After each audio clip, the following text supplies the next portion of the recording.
my name is Deborah Enrici. I'm 37 years old. I live in Scotland, but as you can tell from my accent, as you can tell from my accent, I live in Scotland, but I'm originally from Italy. So I just want to share with you all my story, how I managed to turn my life around, how I managed to turn my pain into my purpose, and how for the last few years I have been quietly screaming out for help. I say quietly because my big smile would say otherwise. Okay. So I started looking inwards and healing all the parts of me that throughout my life got bandaged away by my big smile. Okay, just take a breath, Deborah. You're okay.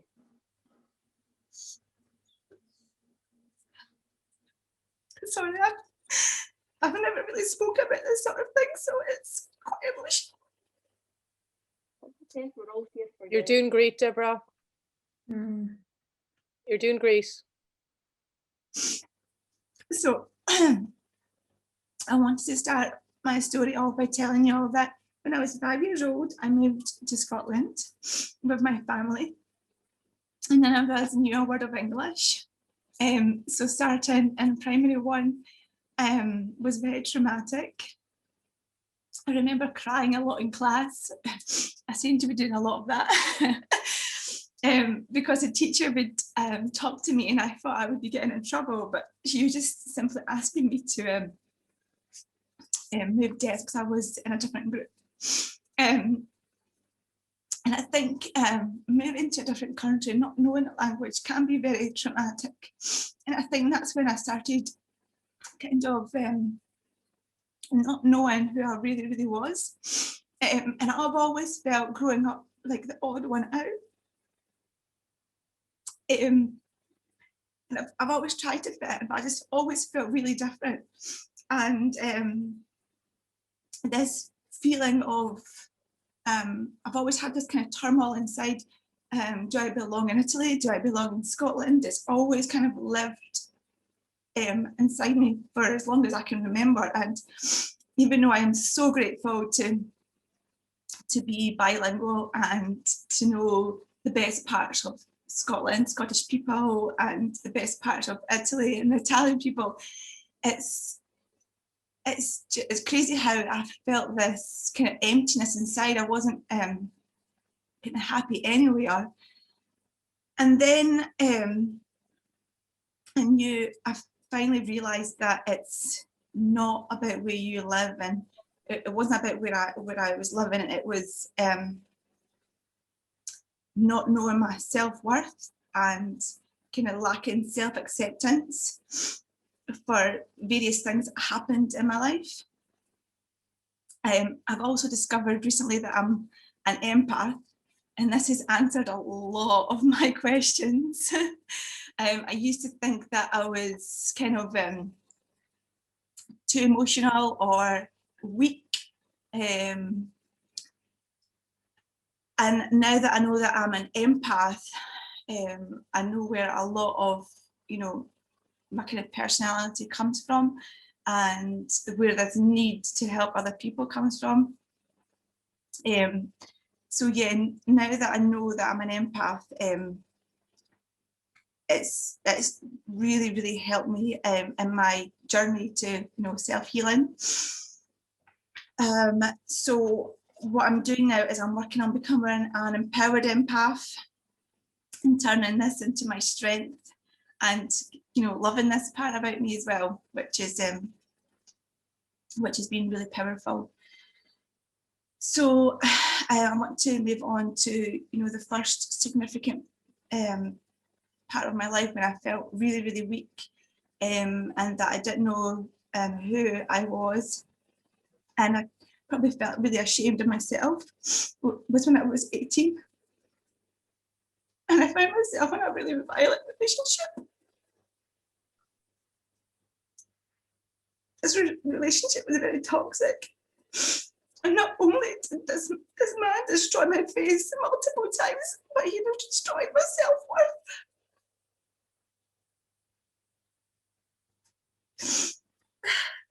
I couldn't get out of the relationship. I felt trapped. And most of all, I didn't hate him. I couldn't hate him because I felt as if I needed him. My mum and dad were going through a divorce, so I think he was my rock. I was led to believe that he was my rock. And I just remember that when I used to be left, when we were in the house alone together, he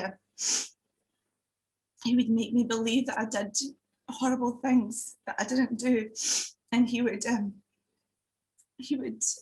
threaten to put acid on my face if I didn't tell him the truth. Oh, I didn't know what I was meant to be telling him, but he blackmailed me, telling me that he would harm my family, and I just was stuck in this relationship and I didn't know how to get out. He would steal my car, so I don't know, the thought of not having a car, it kind of takes away your freedom. So he would take my car for days, and I just felt he just tried to do everything to, kill my self-worth. And he would always be constantly on the phone, continuously throughout the day we worked together. He had to be on the phone with me. So it was this need to control. And I just didn't know how to get out of the relationship. And when he really smashed my face up, I lied to my friends and family and told them that a drunken girl got her high-heeled shoes and wrecked my face. But obviously they didn't believe it, and we did go to the police, but nothing really happened. But what did save me from all of this was moving to university, where to study textile design. And even though the first few months it was quite difficult not being around him, which is really strange to say, but like I said, I didn't hate him. I felt really bad for him. I felt sorry for him, and that's how much he manipulated my thoughts. But moving to Dundee, which is only half an hour away from my home, was like a breath of fresh air, and I met some amazing friends there. And it was in my first year of uni that, like a guardian angel, my first love came back into my life. So me and Stefano met when I was 16 in Italy. He was only 18, and it was just love at first sight. But obviously back in the day when I was 16, there wasn't WhatsApp and Facebook. So the relationship was really difficult to maintain at such a young age, and it kind of fizzled away. But back in my early 20s, when I moved to Dundee and started university, he came back into my life, and I knew then that it was the right time for us. So after I graduated from university, I decided to move straight to Italy to be with him, and things were going great. We got a massive Alaskan Malamute dog, and we were living together. And I was really lucky to find a design job really close to my home. So everything seemed to be going really, really well. And what was meant to be a really exciting day, I was meant to go to Florence to this fashion show. I got up really early that morning to catch the train, and it was 19th of June. And in Italy, normally in June, it's really, really sunny, but for I don't know what reason, but for the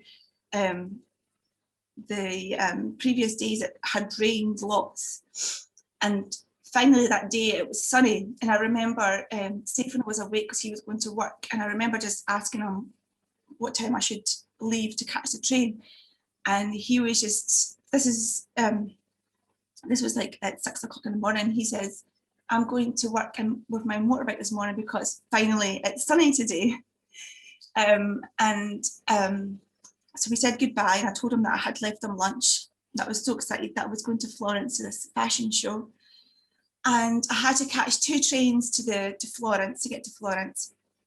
And while I was getting off the train, my first train, to catch my second train, I got a phone call saying that he had an accident. And they were just saying to me that I had to hurry home.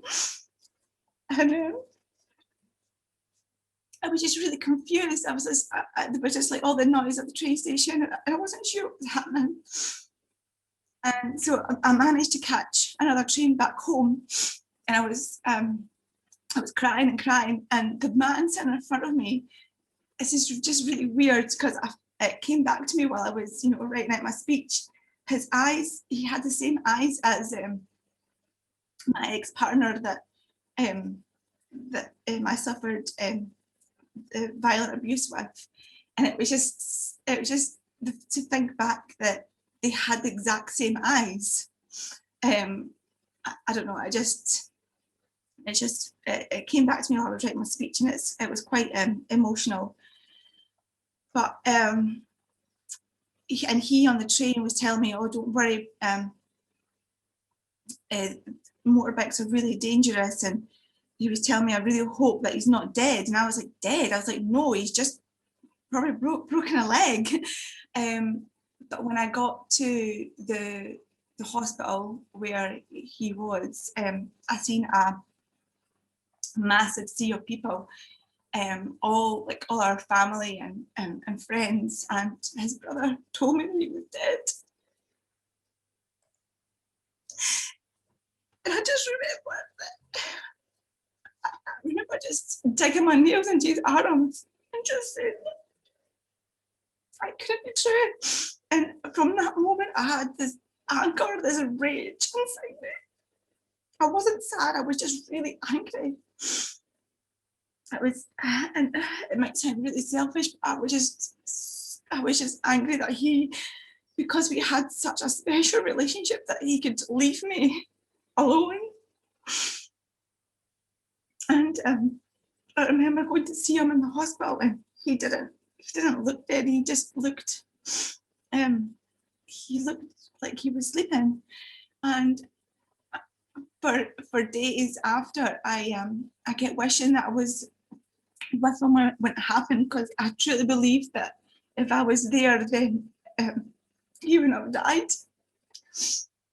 I don't know, I just thought maybe hearing my voice, that everything would be okay. But and that night, I just wanted to go to sleep, because I thought he would kind of come back in my dream and tell me why all this was happening, that there was a reason for it. But obviously that never happened.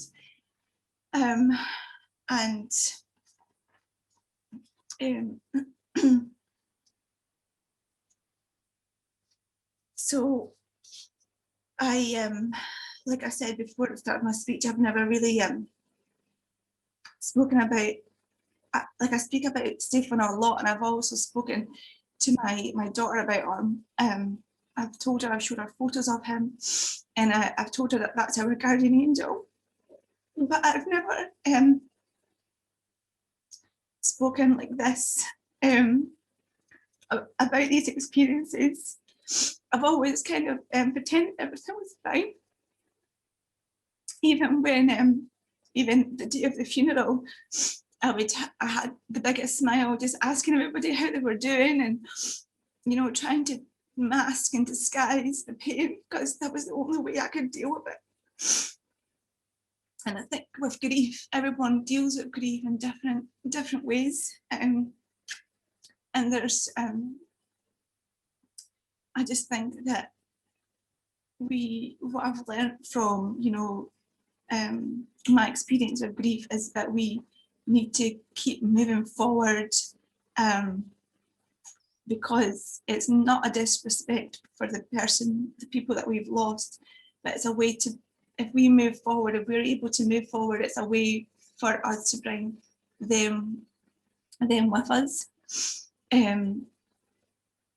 So that's what I've been trying to do, is, you know, move forward and always bring his memory with me, because I know now that he was far too special for this world. He really was. And so this brings me to 3 years ago, when I had my, well, nearly actually 4 years ago, when me and my family decided to move back to Scotland. I was pregnant with my son at the time. And when I gave birth to my son, a few days later, I felt the same sort of feelings that I started to feel when I gave birth to my daughter Nina. And with Nina, I suffered postnatal depression, and I think it was all kind of interlinked with everything that happened in my past, and that I wasn't able to heal from all the trauma. But this time I felt stronger. I felt like that there was like a voice inside me that was kind of telling me, you know, you're stronger in this. You've overcome so many battles, that, you know, someone up there that's more powerful than you has given you kind of all this kind of suffering and pain for a reason. And I don't know why, but after having my son Francesco, I just started to kind of shut out the negative voices that I maybe had with Nina, and I knew that I had to, you know, make a change. I knew that I was really strong. I knew that I was different for a reason, and, you know, my reason is that I needed to, you know, just be strong for myself and for, you know, other women that have been through, you know, similar situations. And I've just been on this healing path for the last, you know, 4 years. I've really dived into personal development books. I read so much just to keep growing myself, growing my mindset. And then I came across a really special lady that me, Caroline and Donna have in common. And she taught me silent counselling, and this amazing, powerful energy healing tool. And that has helped me immensely. And yeah, I just want to, you know, help other women find their purpose, just like I've found my purpose, you know, to help other women live and not just exist, find their identity, to not go through life, you know, like a broken compass, and that we are all so powerful, and we all have a voice, and we can all heal from anything that, you know, that life kind of throws at us. Thank you.